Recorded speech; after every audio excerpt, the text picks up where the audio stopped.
ছাগলটি প্রচণ্ড অসুস্থ হয়ে পড়েছে এবং খাওয়া দাওয়া ছেড়ে দিয়েছে, তাই ছাগলকে বাঁচানোর উদ্দেশ্যে ট্রিটমেন্ট প্রক্রিয়া চলছে।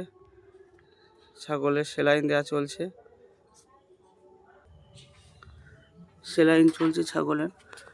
সেই সঙ্গে ছোট্ট বন্ধুটিও ছাগলের যত্ন নিচ্ছে এবং দিদিভাই ছাগলকে ধরে রয়েছে।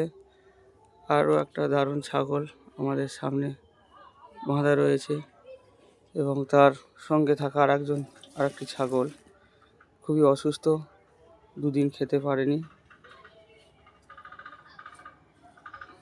এক কঠিন পরিস্থিতির মধ্যে রয়েছে, তো আগের থেকে অনেকটা সুস্থ হয়ে উঠেছে। খুবই ভালো লাগছে, একটু হলেও আগের থেকে খাচ্ছে এবং এই কঠিন পরিস্থিতি থেকে যাতে তাড়াতাড়ি সুস্থ হয়ে ওঠে এই কামনায় রয়েছে।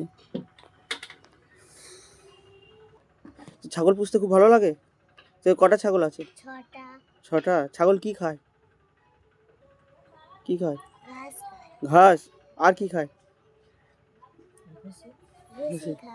ঠিক আছে।